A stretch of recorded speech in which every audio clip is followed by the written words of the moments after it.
सब संतन की सर्वभूत हृदय धर्म सम्राट पूज्यपाद स्वामी श्री करपात्री जी महाराज की जय। उनके पावन प्रादुर्भाव महामहोत्सव की जय। धर्म की जय। अधर्म का नाश हो, प्राणियों में सद्भावना हो, विश्व का कल्याण हो, गोवंश की रक्षा हो, गोवंश की रक्षा हो, गोवंश की रक्षा हो, गोवंश की सेवा हो, गोवंश की सेवा हो, गोवंश की सेवा हो, गोवंश सुखी हो, गोवंश सुखी हो, गोवंश सुखी हो, गोवंश सुखी हो। हर हर महादेव। हरिशरणम। आज सनातन धर्म की एक महानतम दिव्यतम विभूति के पावन अवतरण की तिथि है।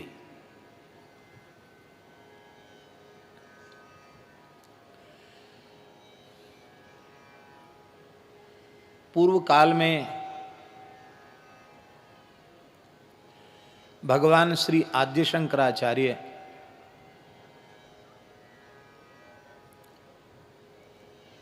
शिवावतार भगवान श्री आद्य शंकराचार्य, शेषावतार श्री भाष्यकार श्री स्वामी रामानुजाचार्य,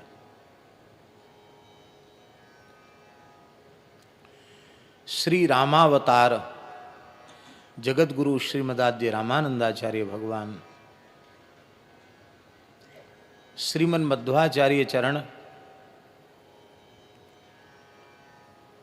श्रीमद विष्णु स्वामी आचार्य चरण, श्रीमद वल्लभाचार्य चरण, महाप्रभु श्री चैतन्य देव प्रभृति भक्ति काल में जैसे इन महान आचार्यों का अवतरण हुआ, इस गत शताब्दी में उन्हीं आचार्य कोटि के दिव्य महापुरुष पूज्यपाद धर्म सम्राट स्वामी श्री करपात्री जी महाराज का अवतरण हुआ। अवतरण हम इसलिए कहते हैं, ऊपर से नीचे उतरने को अवतरण कहते हैं। ऐसी दिव्य विभूतियां भगवत संकल्प से ही धरती पर अवतरित होती हैं। भगवान ही इनको भेजते हैं। तीर्थराज प्रयाग के क्षेत्र में,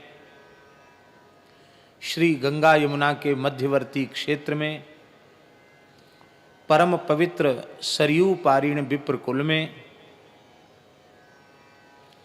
पूज्य स्वामी श्री करपात्री जी महाराज का श्रावण शुक्ला द्वितीया को अवतरण हुआ।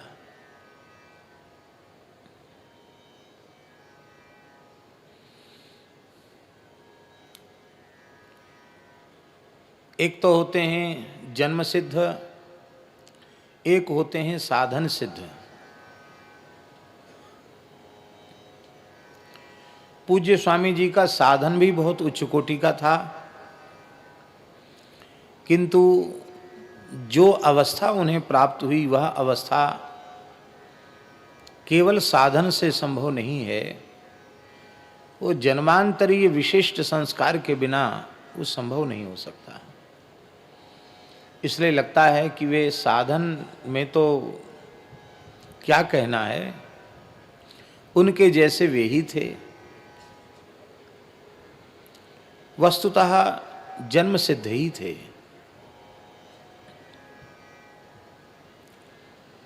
हमारे ब्रज में एक कहावत है कि मोर चितई चिताए आवें। इसका अर्थ है कि मयूरों के पंख में कोई चित्रकारी नहीं करता, मयूराश्चित्रिता ये न, भगवान ही चित्रित करके भेजते हैं, ऐसे ही पूज्यपाद स्वामी श्री करपात्री जी महाराज के कोटि के महापुरुषों को भगवान ही जीव जगत के कल्याण के लिए सुसज्जित करके भेजते हैं। कलयुग भी उन्हीं का बनाया हुआ है और उस कलयुग में अधर्म को रोकने के लिए ऐसी विभूतियों को भेजना भी उन्हीं की व्यवस्था है। भगवान संतुलन बना के रखते हैं। पूज्यपाद स्वामी जी श्रुतिधर थे, महाराज जी श्रुतिधर थे। श्रुतिधर उसको कहते हैं जिसको ग्रंथ देखने की आवश्यकता न पड़े, एक बार गुरुजनों के मुख से निकला और कंठस्थ हो गए, सुनते ही कंठ, एक श्रुति अथवा श्रुतिधर। तो ये श्रुतिधरत्व तो उनमें जन्म से था, इसलिए थोड़ी ही अवस्था में जीवन की अल्प वयस में ही वे वेद वेदांग के प्रकांड पंडित हो चुके थे। विधिवत विप्र बालक की जिस आयु में उपनयन की व्यवस्था है, उसी आयु में आपका यज्ञोपवीत संस्कार हुआ। विधिवत ब्रह्मचर्य का पालन आपने किया, वेद वेदांग का अध्ययन किया, किंचित काल के लिए गृहस्थाश्रम में भी प्रवेश किया।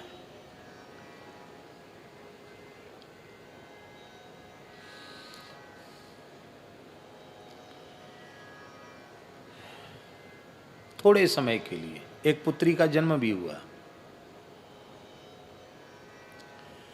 लेकिन सहधर्मणी भगवत इच्छा से दिवंगत हुई और तीव्र वैराग्य तो आप में जन्म से ही था, आरंभ से ही था।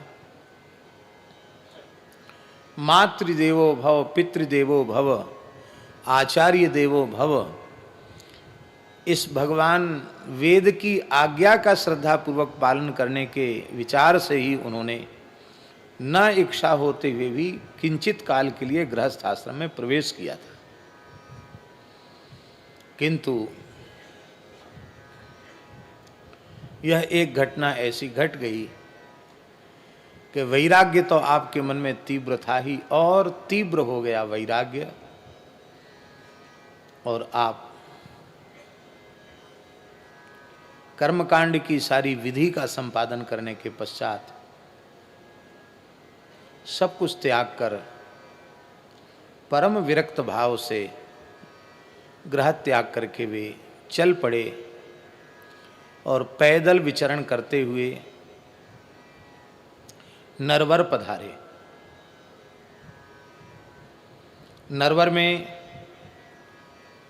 उस समय गायत्री के परम उपासक, महान गोभक्त,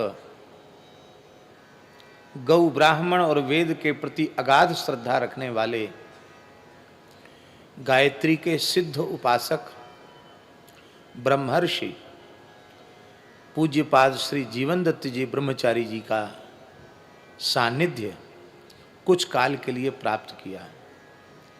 उस काल में देश के शीर्षस्थ विद्वान पूज्य ब्रह्मचारी जी की सन्निधि में थे, पर स्वामी जी कभी पुस्तक लेकर पढ़ते नहीं दिखाई पड़ते, क्योंकि वे ब्रह्मचारी वेश में थे, यज्ञोपवीत धारी थे। उस समय त्रिकाल संध्या, गायत्री का जप और गौ माता की सेवा आश्रम में ब्रह्मचारी को करना चाहिए, तो गौ सेवा, और बस सुन लेते थे। गुरुजन जो उनकी चर्चा होती उसको सुन लेते थे, सुनने से ही उनको सब उपस्थित हो जाता था। बाद में ज्योतिष पीठाधीश्वर ब्रह्मविद वरिष्ठ महान सिद्ध योगी जिन्हें अनेक अलौकिक सिद्धियां प्राप्त थी, वे भी एक बहुत उच्च कोटि के दिव्य महापुरुष थे, श्रीमद् स्वामी ब्रह्मानंद सरस्वती जी महाराज। उनसे आपने संन्यास दीक्षा प्राप्त की, दंड संन्यास प्राप्त किया, और आपका नाम श्री स्वामी हरिहरानंद सरस्वती, यह आपका नाम हुआ।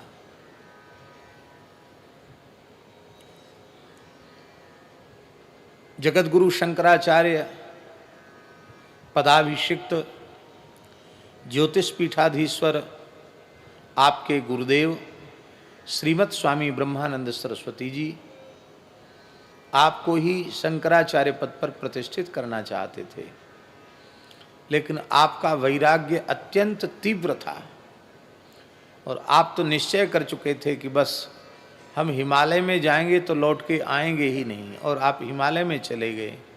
आप विचार कीजिए, उस समय आप शरीर पर मात्र एक ही कौपीन धारण करते थे, न जूता, न छाता, न चप्पल, न खड़ाऊं, द्रव्य का स्पर्श नहीं करना, स्त्री का स्पर्श नहीं करना।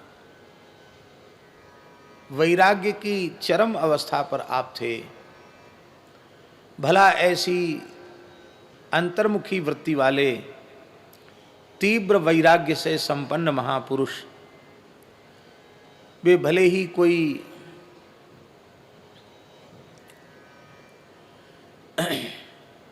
गृहस्थाश्रम की प्रवृत्ति न हो, धर्माचार्यों वाली प्रवृत्ति ही क्यों न हो, पर उनके तीव्र वैराग्य के अनुरूप वह वृत्ति नहीं थी, क्योंकि इसमें समाज में आना पड़ेगा, जनता के बीच में आना पड़ेगा, और आप जन संपर्क से सर्वथा शून्य रहना चाहते थे। और एक दिन आप हिमालय में समाधि में चले गए। उस समय उन्हें स्पष्ट भगवान की वाणी सुनाई पड़ी, आकाशवाणी सुनाई पड़ी, ब्रह्मवाणी सुनाई पड़ी कि आंख मूंद कर समाधि लगाने के लिए आप नहीं आए हो, गोवंश पर अत्याचार हो रहा है, धर्म का क्षय हो रहा है, तुम अपने कर्तव्य का पालन करो। भगवान की आज्ञा से आप इस कर्म में प्रवृत्त हुए, वहां से नीचे उतर आए, और इसी कारण से उन्होंने अपने गुरुजी से विनम्रता पूर्वक कहा कि हमें सब कुछ करना पड़ेगा, तो हमको आचार्य पद से बांधिए मत।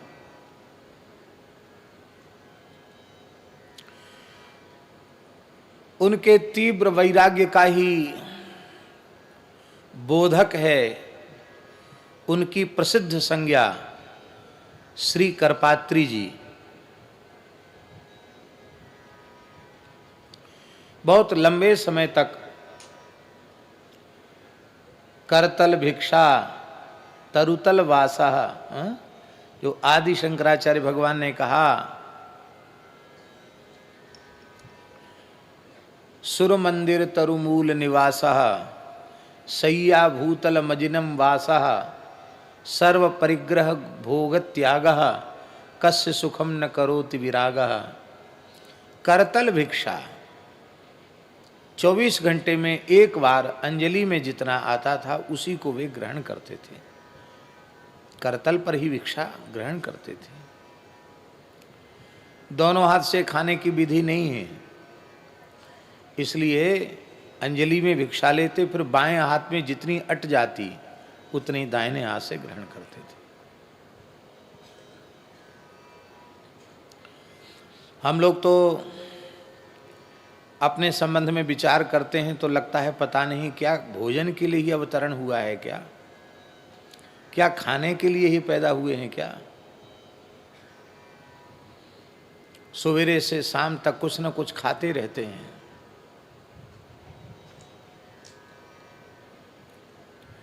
स्मृतियों में स्पष्ट लिखा है, अष्टौ ग्रासा मुनेर ग्राह्याः, मुनिवृत्ति से रहने वाले साधु सन्यासी विरक्त, उन्हें 24 घंटे में 8 ग्रास ही भोजन करना चाहिए। वो 8 ग्रास में बुद्धि नहीं लगानी भरतदास जी कि 1 रोटी का 1 ग्रास मानेंगे 8 रोटी हो जाएगा बढ़िया, ऐसा नहीं। उसमें प्रमाण है।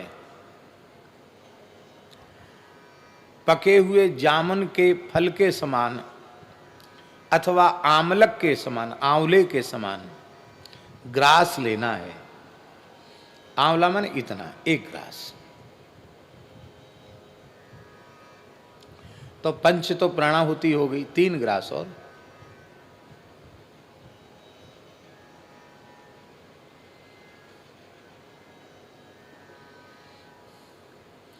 प्रत्येक एकादशी पूज्य स्वामी जी निर्जल करते थे।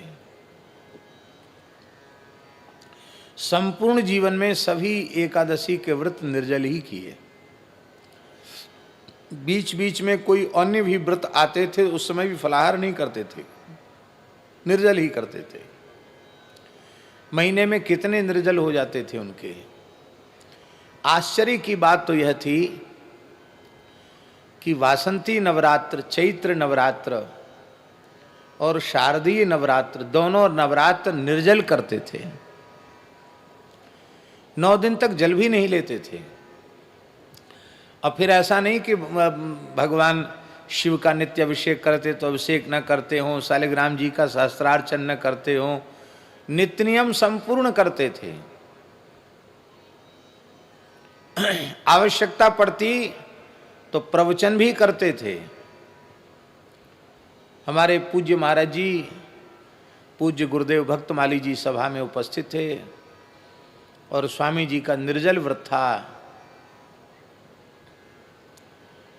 और स्वामी जी गोरक्षा के विषय में प्रवचन करते करते मंच पर ही मूर्छित हो गए, बेहोश हो गए। लोगों ने बहुत प्रार्थना की कि आप कुछ ले लीजिए, आपने स्वीकार नहीं किया। चैतन्य होने के बाद पुनः श्री राम जय राम जय जय राम, श्री राम जय राम जय जय राम, श्री राम जय राम जय जय राम। पुनः कीर्तन करके आपने प्रवचन आरंभ कर दिया। ऐसी अद्भुत अनुपम उनकी धर्मनिष्ठा, गोरक्षा, और उस काल में वे समझ चुके थे कि राजनीतिक विचारधारा के लोग, वे किसी भी दल के क्यों न हों, दूर दूर तक वैदिक सनातन धर्म के संबंध में जो सोच होनी चाहिए वे वह सोच इनके पास नहीं है, उस सोच का अभाव है। ऐसी स्थिति में हिंदू समाज किस पर विश्वास करे और गोरक्षा, धर्म रक्षा, राष्ट्र रक्षा किस प्रकार की विचारधारा को मानने वाले महानुभावों के द्वारा संपन्न होवे, उसके लिए उन्हें आवश्यकता का अनुभव हुआ और उन्होंने श्री राम राज्य परिषद नाम से एक स्वतंत्र धर्म और सदाचार के विचारों से समझौता न करने वाली एक पार्टी को भी स्थापित किया। और उनके काल में विधायक, सांसद भी चुन के आए। राजस्थान में तो सरकार ही बन गई राम राज्य परिषद की, राजस्थान में सरकार बन गई थी। लेकिन कहने में बड़ी पीड़ा हो रही है कि उनका नाम श्रवण करके उनका दर्शन करने में तो बड़ी संख्या में लोग उपस्थित होते थे, लेकिन उनकी विचारधारा का हृदय से आदर करने के लिए यदि उस काल में राष्ट्र ने राम राज्य परिषद को अपना मत दिया होता तो आज जो स्थिति देश में दिखाई पड़ रही है न होती। न जाने कब तक, कब का भारतवर्ष गोवध के कलंक से विमुक्त हो गया होता। लेकिन आज इतने लंबे समय के व्यतीत होने के बाद भी ये देश जब अपने आज़ादी के 75 वर्ष का उत्सव, अमृत महोत्सव मना रहा है। उस काल में भी निरपराध विश्व जननी, विश्वधात्री, जगदम्बा, पिंड ब्रह्मांड के पोषण की मूल, साक्षात धरती स्वरूपा, पृथ्वी स्वरूपा गोवंश, उसकी उपेक्षा, उसका तिरस्कार तो हो ही रहा है, बड़ी निर्ममता पूर्वक उसका वध हो रहा है।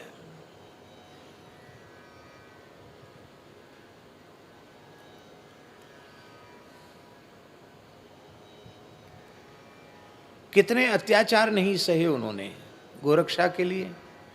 आप विचार करें,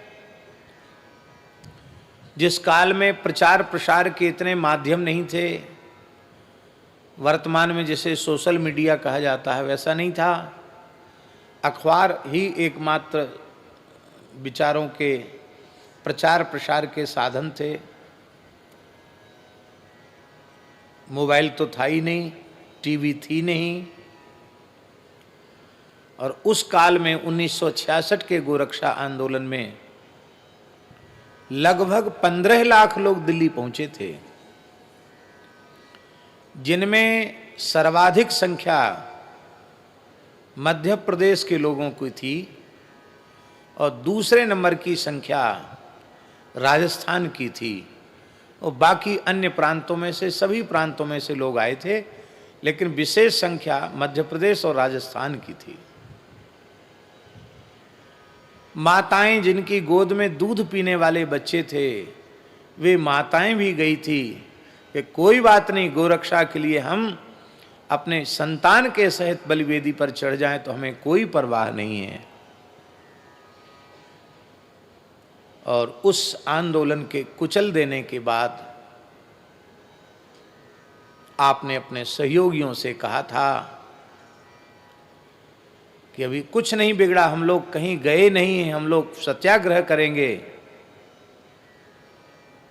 लेकिन लोग राजी नहीं हुए। तब आपने यह विचार किया, महाकवि, विश्व कवि रविंद्रनाथ ठाकुर की एक पंक्ति है, वो हमें याद नहीं है, उसका अर्थ पूज्य गुरुदेव भक्तमाली जी उस पंक्ति को कभी कभी गुनगुनाते थे। उसका आशय है, शायद परीक्षित जी को मालूम होगी। हाँ, एकला चलो रे, यदि केऊ तुम्हार डाक सुने ना, तबे तुम्ही एकला चलो रे, एकला चलो रे। महाकवि रविन्द्रनाथ ठाकुर, विश्व कवि रविन्द्रनाथ ठाकुर कह रहे हैं कि यदि तुम पुकार रहे हो और तुम्हारी पुकार कोई सुनता नहीं है, तो तुम भीड़ की तरफ ध्यान मत दो कि मेरे पीछे आने वाला कोई है कि नहीं, तभी तुम ही एकला चलो, तुम अकेले चल पड़ो।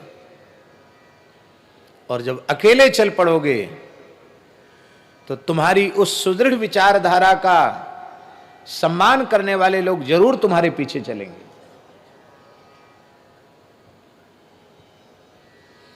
और स्वामी जी अपना दंड लेकर उठ खड़े हुए और कहा कि हम मानेंगे नहीं, आप चल पड़े। और जब आप उठकर खड़े हुए तो फिर जो उनके पद चिन्हों पर अत्यंत दृढ़ता पूर्वक चलने वाले विचारधारा के लोग थे, वे सबके सब उठ खड़े हुए। उसमें हमारे पूज्य गुरुदेव श्री भक्तमाली जी महाराज भी थे, क्योंकि पूज्य पाद स्वामी करपात्री जी ने ब्रज प्रदेश का गो भक्तों का नेतृत्व पूज्य महाराज जी को ही सौंपा था। उसका कारण यह था कि जिस समय पूज्य गुरुदेव वाराणसी में, काशी में अध्ययनरत थे, उसी समय से करपात्री जी से उनका प्रेम हो चुका था। सख्य, बहुत भारी प्रेम था। तब स्वामी जी आंदोलन में नहीं उतरे थे, तब की बात है। तो स्वाभाविक है, फिर जहां अपने प्रेमी नेमी होते उन्हीं को काम सौंपा जाता है। महाराज जी को सौंपा गया था। हमारे ब्रज में गीता जयंती नहीं मनाई जाती थी, पूरे ब्रज में, 84 कोस ब्रज में जिस दिन भगवत गीता जी का अवतरण हुआ उस दिन कोई गीता वीता की कोई जयंती नहीं, गीता जी की जयंती नहीं मनाई जाती। प्रवृत्ति नहीं थी लोगों की, और कोई गीता जी से विरोध नहीं था, विरोध था ऐसी बात नहीं है, प्रवृत्ति नहीं थी। और हमारे यहाँ तो लखी जिन लाल की मुस्कान, तिन्हि बिसरी वेद विधि जप जोग संयम ध्यान, नेम व्रत आचार पूजा पाठ गीता ज्ञान, रसिक भगवत दृग दई असी ऐंच के मुख म्यान। तो इस रसोपासना की भावना के उपासक ब्रज में अधिक होने से उनकी अपनी एक उपासना की पद्धति है, इसलिए उनकी प्रवृत्ति इस दिशा में नहीं थी। तो पूज्य गुरुदेव भक्तमाली जी ने स्वामी करपात्री जी से निवेदन किया कि ब्रज में गीता जयंती नहीं मनाई जाती है, आप इसका आरंभ कराइए, बड़े रूप में आरंभ होनी चाहिए। तो उन्होंने कहा कि ठीक है, आप अपने यहाँ मनाओ और हम आएंगे। तो गोवर्धन में लक्ष्मण मंदिर में 3 दिन विराजे पूज्य करपात्री जी महाराज, और गीता जी पर 3 दिन का उन्होंने प्रवचन किया।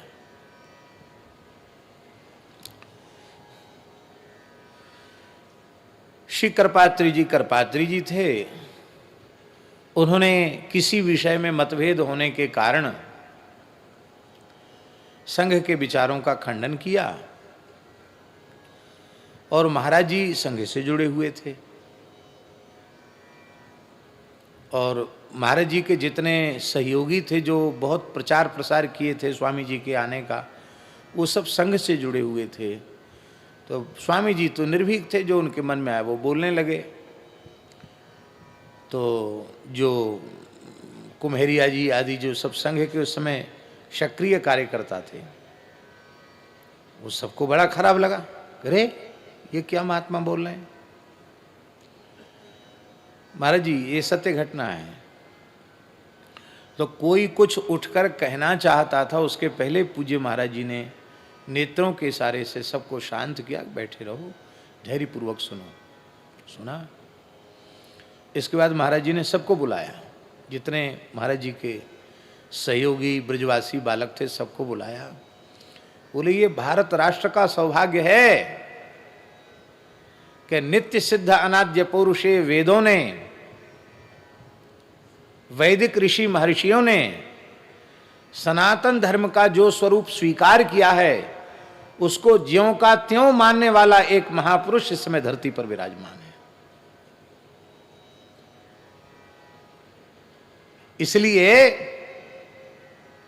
स्वामी जी का खंडन, उनके बात का विरोध प्रत्यक्ष सनातन धर्म का विरोध है, उसका अपमान है। इसलिए आप धैर्य पूर्वक उनको सुने, ये सामान्य कोटि के महापुरुष नहीं है। राम राज्य परिषद जब बनाया तो हमारे पूज्य गुरुदेव श्री पहाड़ी बाबा से कहा कि ब्रज प्रांत के राम राज्य परिषद के अध्यक्ष आप रहेंगे। महाराज जी बोले, पहाड़ी बाबा वो तो और ही फक्कड़ थे, वो तो नरसिंह भगवान ही थे स्वरूप से भी। तो उन्होंने कहा कि भाई हम तो पढ़े लिखे साधु नहीं है, बचपन में ही साधु हो गए। हाँ, संतों ने कुछ साधन भजन बता दिया है, वो अपना करते हैं। और बाकी महाराज जी से कभी चर्चा होती थी तो हंसने लग जाते थे। कुछ कहते थे महाराज जी पढ़ाई लिखाई, तो कहते थे हमारी पहली क्लास तो है, पहली कक्षा हमारी ये है कि गुरु महाराज ने कृपा करके गौ सेवा में लगा दिया। गैया का गोबर उठाओ, सानी बनाओ, धार काढ़ो और गैया चराने जाओ।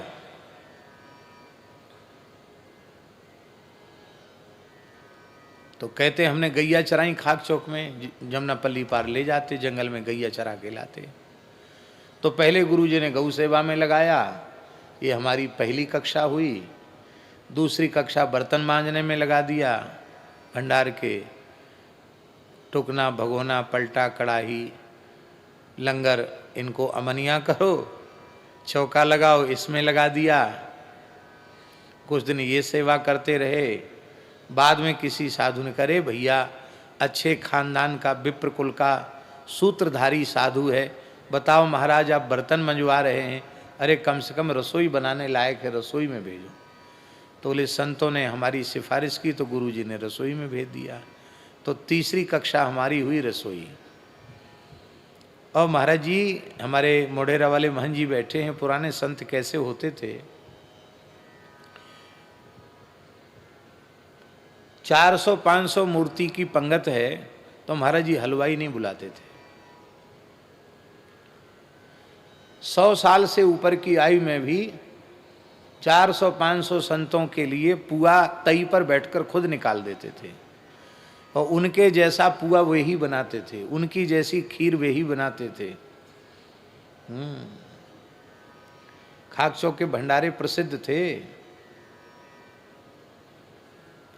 ये हाथरस वाले बूरा को हम तो जानते नहीं थे, उन्हीं के मुंह से सुनते थे। कभी दही बूरे की पंगत होती तो पंडित जगन्नाथ जी को कहते थे, जगन्नाथ हाँ महाराज जाओ, बिना मसाले वाला देसी बूरा लेके आओ। हाथरस का बूरा आता, बढ़िया दूध मंगाते, दूध को खुद औटाते, अधौटा दूध करते, तब बड़े बड़े परातों में उसको जमाते, पंखा चलवा देते, कूलर पंखा, बढ़िया दही जमता। ऐसा दही हथेली में ले लो, और फिर दही बूरा और पुआ साग, पूड़ी नहीं, माल पुआ साग दही और बूरा। और बूरा ऐसे नहीं परोसते थे साधु साई हाथ से, परात में बूरा है ऐसे करते, ढेर लग जाता पत्तल पे बूरे का। ए देखो महात्माओ बढ़िया बूरा है, छोड़ना नहीं। ए मूर्ख साग क्यों फेरता है, धर भीतर रख बाल्टी। दही बूरा खाने दो, पाने दो संतों को दही बूरा। फिर कहते स्वाद बदलने के लिए साग खा लो, कोई बात नहीं है, स्वाद बदलने के लिए खा लो साग। ऐसे जिमाते थे वो। बाद में कहते थे तीसरी क्लास हमारी, तीसरी कक्षा हुई रसोईया, और चौथी कक्षा हुई फिर मंदिर में पुजारी बन गए, और 5वें में फिर गुरु महंत बना दिया गया। 1932 में खाक चौक के महंत पद पर वो विराजमान हुए थे, सन 1932 में, और 2003 तक वे उस पद पर विराजमान रहे। इतने दीर्घ काल तक वे खाक चौक में श्री महंत पद पर विराजे। अद्भुत स्वरूप था। तो जिस काल में पूज्यपाद स्वामी जी का बहुत प्रचार प्रसार नहीं था, उस समय महाराज जी के स्थान में खाक चौक में करपात्री जी रहते थे, मौन रहते थे, हाथ में ही भिक्षा लेते थे, और जहाँ रास होते थे उस समय वहाँ रास देखने जाते थे।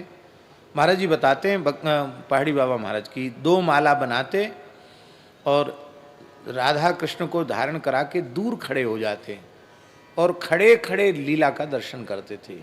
ऐसे लीला का दर्शन करते थे, उस समय उनकी दृष्टि केवल श्यामा श्याम पर होती थी और संसार में किसी की ओर उनकी दृष्टि नहीं होती थी।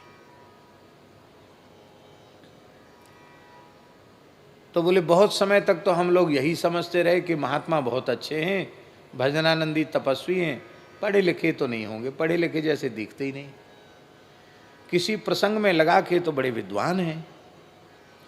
तब सब संतों ने आग्रह किया कि महाराज आप कुछ प्रवचन करना जानते हैं तो हम लोग प्रवचन सुनाइए। तो स्वामी जी बहुत आग्रह करने पर राजी हो गए, बोले ठीक है सुना देंगे। तो क्या सुनना चाहते हैं? हमारे महाराज जी ने कहा कि यहाँ वृंदावन में रामचरितमानस की कथा दुर्लभ है, रामायण की कथा नहीं, उस समय नहीं होती थी, अब तो खूब होती है, खंड पाठ भी होते, उस समय नहीं होते थे। तो ले रामायण की कथा दुर्लभ है, आप रामायण पर कुछ प्रवचन कीजिए, रामचरितमानस पर। स्वामी जी ने स्वीकार कर लिया और वृंदावन में सबसे पहला प्रवचन स्वामी जी का मिर्जापुर वाली धर्मशाला में हुआ। सबसे बड़ी धर्मशाला पुरानी वही थी और वहाँ बहुत बड़ा चौक भी था। वहीं स्वामी जी का प्रवचन हुआ और स्वामी जी ने 2 चौपाई अपने प्रवचन के विषय के रूप में रखी। जग पेखन तुम देखन हारे, विधि हरि शंभु नचावन वारे, तेऊ न जानहि मरम तुम्हारा, और तुम्हीं को जाननि हारा। श्री राम तत्व का इन्होंने निरूपण किया। रोज 3 घंटे प्रवचन करते थे वो, और यही चौपाई 13 दिन तक कहते रह गए। 13 दिन तक केवल 2 चौपाई की चर्चा।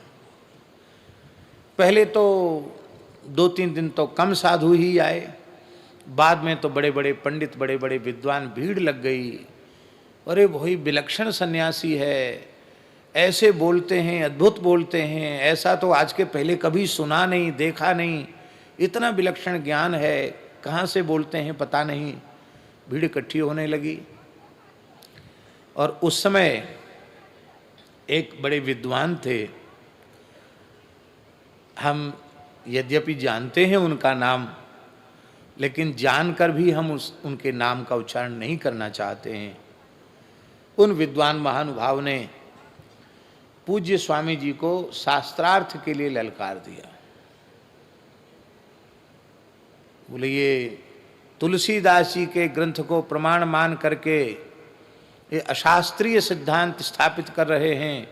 विधि हरि शंभु नचावन वारे, अरे राम जी तो विष्णु का अवतार हैं, ये विधि हरि शंभु नचावन वारे ये कहाँ से? ये तुलसीदास जी की बात प्रमाण हो जाएगी क्या? हम इस विषय पर शास्त्रार्थ करेंगे। स्वामी जी गलत बोल रहे हैं। पर्चे छप गए शास्त्रार्थ के लिए, चिपक गए, चुनौती, खुली चुनौती। स्वामी जी की शास्त्रार्थ में कोई रुचि नहीं थी, लेकिन भगवत प्रेरणा से उन्होंने चुनौती स्वीकार की और उन्होंने कहा कि ठीक है, इस विषय पर कोई विद्वान चर्चा करना चाहते तो हम तैयार हैं। रामचरितमानस में एक अक्षर ऐसा नहीं है जो वेदादि शास्त्रों के विरुद्ध हो। सनातन धर्म के विचारों के सर्वथा अनुकूल यदि कोई ग्रंथ, भक्तिकाल का भाषा ग्रंथ यदि कोई है तो वह केवल और केवल श्री रामचरितमानस है। स्वामी जी कहते थे, रामचरितमानस की पंक्तियों को, चौपाइयों को मैं वेद की ऋचाओं के समान आदर देता हूं।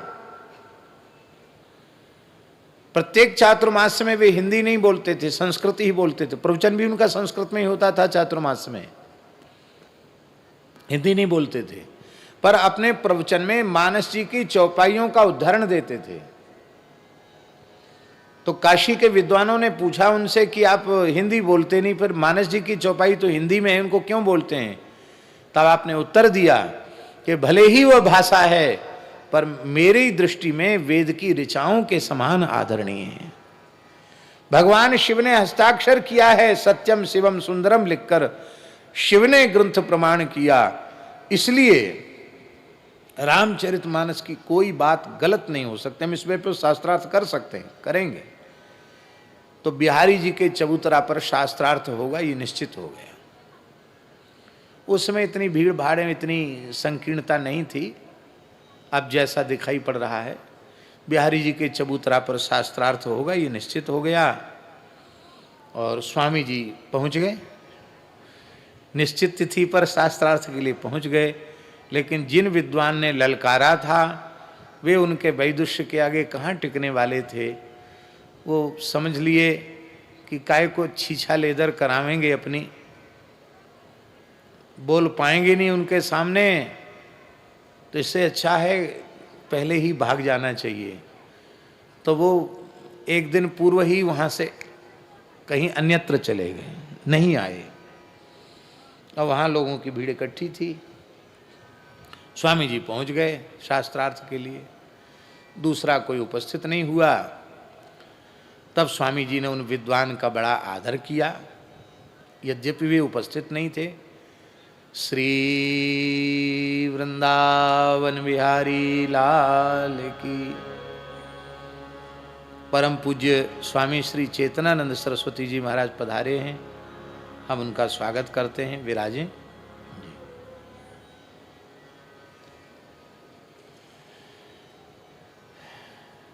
महाराज जी की कृपा करुणा ने सब संतों को बुला लिया। मेवाड़ मंडल के सिद्ध श्री ब्रह्मचारी जी भी पधारे हैं और आबू के सिद्ध संत पूज्य स्वामी जी भी पधारे, आबू से पैदल चल के पधारे। हम लोगों का सौभाग्य है ये। तो हम क्या कह रहे थे, याद दिलाओ हमको। हाँ, तो यद्यपि वे उपस्थित नहीं थे पर उन्होंने कहा कि देखो कम से कम एक विद्वान कोई ऐसे हुए तो सही जिन्होंने लोगों की भ्रांति को मिटाने के लिए ऐसा कहा। और उन्होंने पूर्व पक्ष उत्तर पक्ष दोनों रखे, क्योंकि वो तो उपस्थित थे नहीं, तो उनकी ओर से भी पूर्व पक्ष भी रखा और फिर सिद्धांत पक्ष उत्तर पक्ष भी रखा, और दोनों पक्ष रहकर अंत में उत्तर पक्ष की तो विजय होती ही है। और अपने पक्ष की विजय करके झंडा गाड़ दिया उन्होंने। करपात्री जी हल्ला मच गया। महाराज जी कहते उसके पहले लोग नहीं जानते थे, तब से प्रसिद्धि हो गई। और क्यों न हो, वेणुगीत में गोपियों ने कहा है, वृंदावनम सखी भुवो बितुनोति कीर्तिम।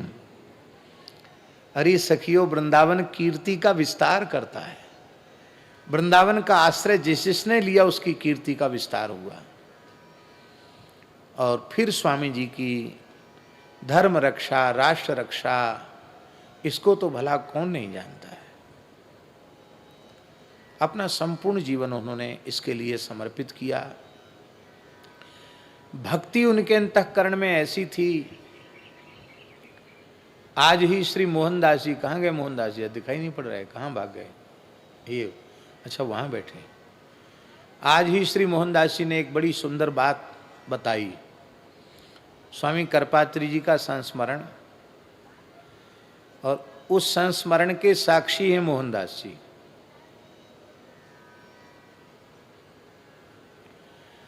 पूज्यपाद स्वामी करपात्री जी का प्रवचन धर्म संघ विद्यालय में चल रहा था, और उसी में एक दिन विद्वत गोष्ठी हुई। स्वामी जी विद्वानों का सर्वत्र आदर करते ही थे, तो विद्वत गोष्ठी में सबको बुलाया। पूज्य पंडित श्री जगन्नाथ प्रसाद भक्तमाली जी कोई गोष्ठी, विद्वत गोष्ठी या प्रवचन सम्मेलन में, इस तरह की सभाओं में नहीं जाते थे वो, लेकिन स्वामी जी का अत्यंत आग्रह होने के कारण पूज्य पंडित जी वहाँ पधारे। और अच्छे अच्छे विद्वान आए थे, काशी से भी आए थे और भी अन्यत्र, क्योंकि स्वामी जी को तो विद्वान घेरे रहते थे। वृंदावन के तो थे ही उस समय के अपने।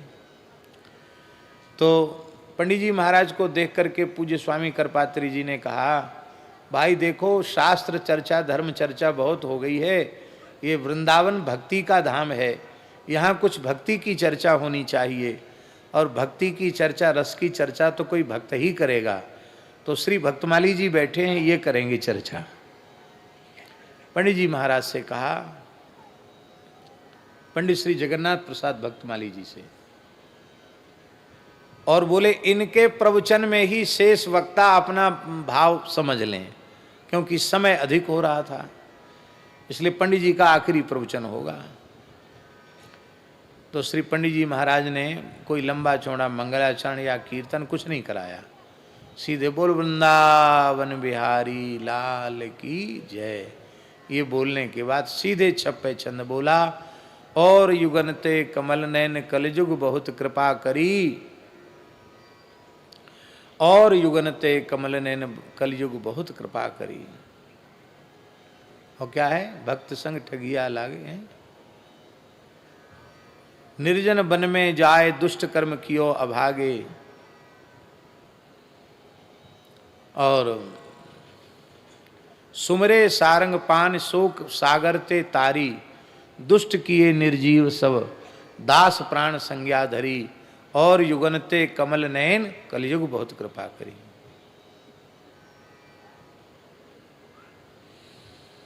इस चरित्र का स्मरण करते करते पंडित जी भाव विवल हो गए। बीच दियो सो कहाँ, राम कहे नारी पुकारी, राम कहते ही वे व्याकुल हो गए। और उस समय जितने महानुभाव वहाँ बैठे थे सबके अश्रुपात होने लग गया, और करपात्री जी ने कहा आज की सभा सफल हो गई। ऐसी उनकी भक्ति थी। वृंदावन में प्रतिवर्ष उनका प्रवचन होता था होली के अवसर पर, और स्वामी जी का नित्य नियम बहुत अधिक था। आज स्वामी जी की चित्र छवि के पूजन के साथ, गो पूजन के साथ, पूज्य स्वामी जी की जयंती के अवसर पर आज विद्वान ब्राह्मणों के द्वारा दुर्गा सप्तशती का मूल पारायण भी आज संपन्न हुआ है। और आज दास को आपकी पूज्य स्वामी जी की चित्र छवि के पूजन का सौभाग्य प्राप्त हुआ, और संतों के सहित पूज्य पथमेड़ा महाराज जी ने भी पूज्य स्वामी जी की छवि का पूजन किया।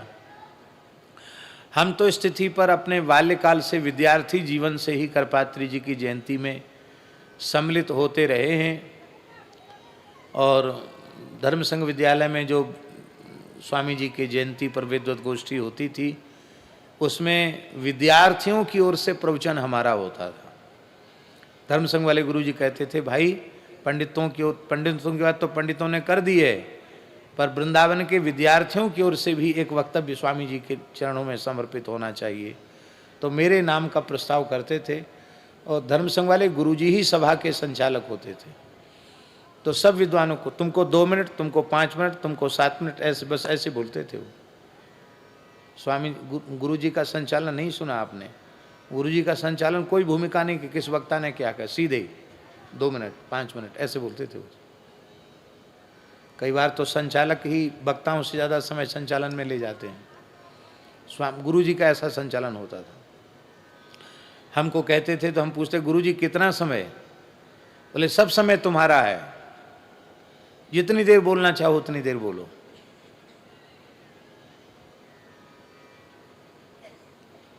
इतनी कृपा थी उनकी। तो आज सौभाग्य की बात है, हम वृंदावन में होते तो वहाँ तो हमारे पूज्यपाद ब्रह्मचारी श्री त्र्यंबकेश्वर चैतन्य जी बड़ा दिव्य उत्सव करते हैं, धर्म संघ विद्यालय में भी होता है। वहाँ होते तो हम वहाँ उपस्थित होते, लेकिन आज यह मनोरमा गोलोक महातीर्थ में गो माता की शरणी में, उनके आश्रय में इतने दंडधारी नारायण स्वरूप सन्यासियों के, यतियों के मंगलमय सानिध्य में और पूज्य संतों के, महापुरुषों के मंगलमय सानिध्य में आज स्वामी जी का पावन स्मरण करने का सौभाग्य हम सबको प्राप्त हो रहा है। जिस विषय पर वे प्रवचन करते थे उनका अपने आप में अद्भुत अनुपम प्रवचन होता था। वृंदावन में श्री राधा सुधा निधि विशुद्ध रसोपासना का ग्रंथ है, पर जब वे श्री राधा सुधा निधि पर प्रवचन करते थे तो श्री राधा वल्लभी गोस्वामी गण भी उनके प्रवचन का श्रवण करके कहते थे, कहीं ऐसा तो नहीं है कि श्री हरिवंश महाप्रभु इनमें ही आविष्ट होकर बोल रहे हों। ये काषाय वस्त्रधारी, यह दंडधारी सन्यासी वृंदावन की रसोपासना की इतनी गंभीर चर्चा कैसे करते हैं? जिस तत्व का, जिस सिद्धांत का वे निरूपण करने लग जाते थे वह विलक्षण होता था। एक बार कुछ अंतरंग लोगों ने कहा, स्वामी जी आप जिस विषय पर करते हो तो लगता है आप इसी देवता के उपासक हो, इसी विषय के पंडित हो। तो हम लोग तो बड़े भ्रम में पड़ गए, आप गणपति के उपासक हो कि आप सूर्योपासक हो कि आप शिवोपासक हो कि आप भगवती के उपासक हो कि आप भगवान नारायण के, रामकृष्ण नारायण के उपासक हो। इन पंचदेवों में गणपति, सूर्य, दुर्गा, शिव और नारायण, इन पंचदेवों में आप किसकी उपासना करते हैं? तो स्वामी जी ने पहले तो कहा कि हम वैदिक सनातन धर्मी हैं और सनातन धर्म में पंचदेव मान्य हैं, इसलिए हम तो सभी की उपासना करते, ऐसा ही मानो। तब उन महानुभाव ने पूछा कि इष्ट तो कोई एक ही होता है, आप इनमें से पंचदेवों में से इष्ट किसको मानते हैं? गिरधर गोपाल जी, बड़ी रहस्य की बात है, जल्दी सुनने में नहीं आएगी जो हम सुनाने जा रहे हैं। जब विशेष आग्रह से पूछा तो स्वामी जी के नेत्र भर आए और उन्होंने कहा कि इष्ट का प्रकाश सबके सामने नहीं किया जाता है। क्या कहा? जिसकी जैसी भावना हो वैसा वह विचार करे। इष्ट का प्रकाश सबके सामने नहीं किया जाता है। आजकल तो लोग प्रचार करते हैं कि हम तो उनके उपासक हैं, पर ये हमारा इष्ट कौन है ये सबके सामने कहने की चीज नहीं है। इष्ट को, इष्ट मंत्र को, उपासना को गुप्त करके रखना चाहिए, तभी वो फलीभूत होती है। तब उन महानुभाव ने, आप कहेंगे वे महानुभाव कौन थे? श्री स्वामी देवनायकाचार्य जी महाराज रामानुज संप्रदाय के थे, बहुत बड़े विद्वान थे। करपात्री जी की दक्षिण बाहु माने जाते थे, वो इतने अच्छे विद्वान थे। और करपात्री जी के बहुत निकट थे, इसलिए वो कुछ भी पूछ लेते थे उनसे। उन्होंने कहा कि नहीं, आपके जाने के बाद ये रहस्य रह जाएगा, आप हमको तो बताइए कम से कम आपकी उपासना क्या है। तो उन्होंने कहा कि तुम पंडित हो, हमारे मंगलाचरण पर और हमारे कीर्तन पर ध्यान नहीं दिया तुमने। बस इतना कहकर स्वामी जी भावुक हो गए। समझ में आई बात? नहीं आई समझ में? वे किसी विषय पर प्रवचन करें, चाहे गोरक्षा पर प्रवचन करें, चाहे राष्ट्र के विषय में, राजनीति, कोई प्रवचन करें, कभी भी प्रवचन करें, उनके प्रवचन का आरंभ ही यहीं से होता था। ओम नमः परमहंसास्वादित चरण कमल चिन्मकरंदाय भक्त जनमानस निवासाय श्री रामचंद्राय। बस यही उनका मंगलाचरण होता था प्रत्येक सभा में। और कीर्तन भी एक ही होता था, श्री राम जय जय राम, श्री राम जय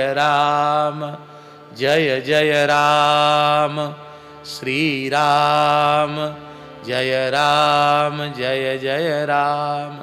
धर्म की अधर्म का प्राणियों में विश्व का गोवंश की गोवंश सुखी हो, गोवंश सुखी हो, गो माता की जय हो। हर हर महादेव। उन्होंने स्पष्ट कर दिया कि मेरे इष्ट श्री रघुनाथ जी ही हैं। राम जी को ही वे अपना इष्ट मानते थे और नित्य प्रति रामचरितमानस का पाठ करते थे। नित्य प्रति, प्रतिदिन रामचरितमानस का पाठ करते थे। बक्सर वाले महाराज जी उनके निकट पहुंचते थे तो कहते थे, मामा जी आप पुष्प वाटिका में श्री सीताराम जी के मिलन का प्रसंग सुनाइए। और पूज्य मामा जी के आग्रह पर बक्सर श्री सीताराम विवाह महोत्सव में भी पूज्यपाद स्वामी जी महाराज पधारे। उनके धर्म विषयक विचारों का पूर्ण निष्ठा से आदर करने वाले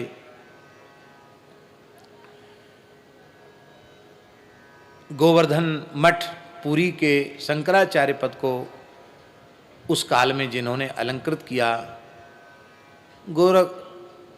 गोरक्षा के लिए जिन्होंने सुदीर्घ काल तक 72 दिन का उपवास किया, अनशन किया, ऐसे पूज्यपाद स्वामी श्री निरंजन देव तीर्थ जी महाराज, जगत गुरु शंकराचार्य स्वामी श्री निरंजन देव तीर्थ जी महाराज, उनके विचारों का हृदय से आदर करने वाले, उनके पद चिन्हों पर चलने वाले थे। हमने उनका दर्शन भी किया, उनका प्रवचन भी सुना।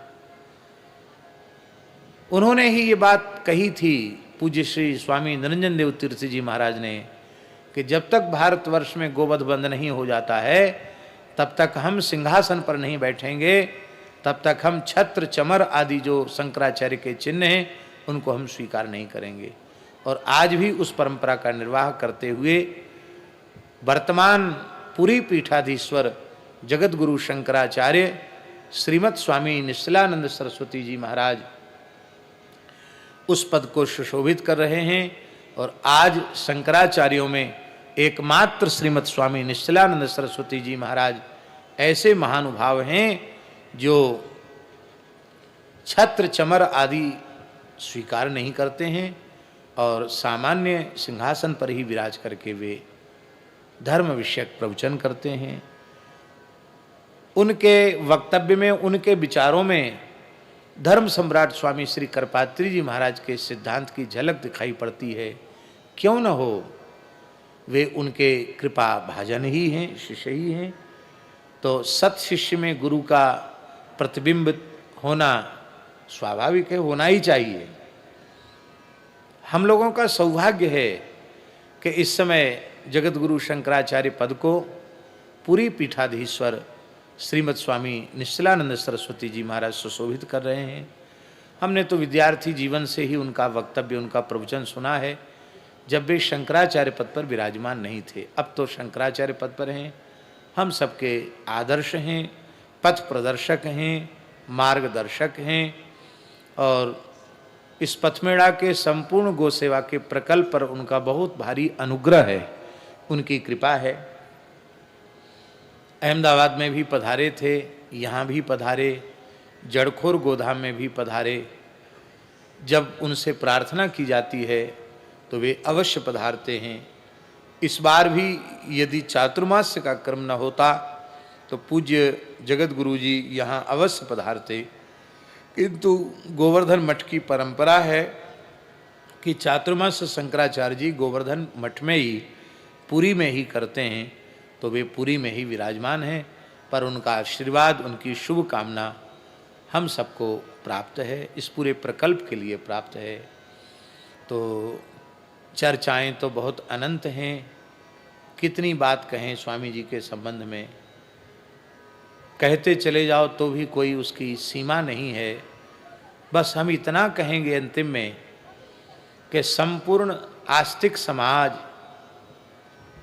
वैदिक सनातन धर्मी सभी पूज्यपाद धर्म सम्राट स्वामी जी के प्रति हृदय से कृतज्ञ हैं और कृतज्ञ रहना ही चाहिए। सारे पापों का प्रायश्चित है, पर कृतज्ञता का प्रायश्चित नहीं है।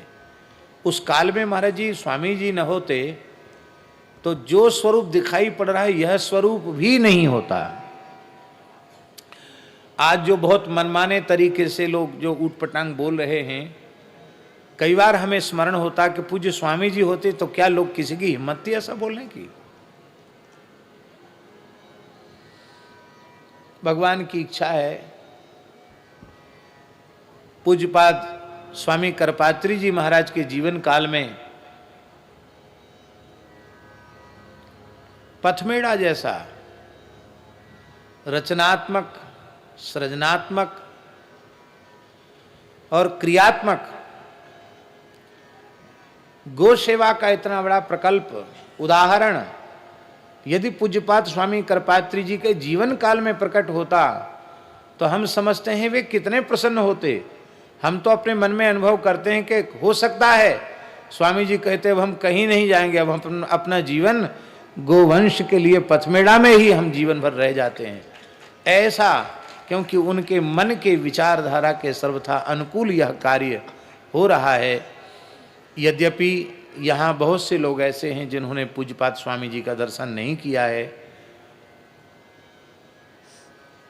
दर्शन तो हमने वशिष्ठ, वाल्मीकि, व्यास, पराशर, विश्वामित्र प्रभृति ऋषियों का भी नहीं किया है, पर उनके पदचिन्हों पर हम लोग चलने का प्रयास करते हैं कि नहीं? तो आवश्यक नहीं है कि हमें दर्शन हो, उनके विचारों का दर्शन ही हमारा मार्गदर्शक है। उनका जीवन दर्शन ही हमारा मार्गदर्शन करता रहेगा। ऐसी विश्ववंद्य सर्वभूत हृदय धर्म सम्राट पूज्यपाद स्वामी श्री करपात्री जी के युगल पादारविंद में आज श्रावण शुक्ला द्वितीया स्वामी श्री करपात्री जी महाराज की जयंती के अवसर पर व्यासपीठ से संपूर्ण पथमेड़ा गो सेवा के प्रकल्प की ओर से, संपूर्ण भारतवर्ष के गो उपासक गो भक्तों की ओर से, गौशालाओं की ओर से, पूज्य दंडधारी यतिवृंदों की ओर से, विराजमान पूज्य संतों की ओर से, पूज्य महंत जी महाराज की ओर से एवं श्रद्धेय गो ऋषि श्री पथमेड़ा महाराज जी की ओर से और दास अपनी ओर से भी पूज्यपाद स्वामी जी के चरणों में अत्यंत कृतज्ञता पूर्वक अपनी प्रणामांजलि निवेदित करता हुआ अपनी वाणी को श्रद्धा पूर्वक स्वामी जी के चरणों में समर्पित करता हुआ विराम लेता है। श्री सीताराम प्रतिदिन सत्संग एवं दर्शन के लिए श्री महाराज जी के ऑफिशियल चैनल को जरूर सब्सक्राइब करें।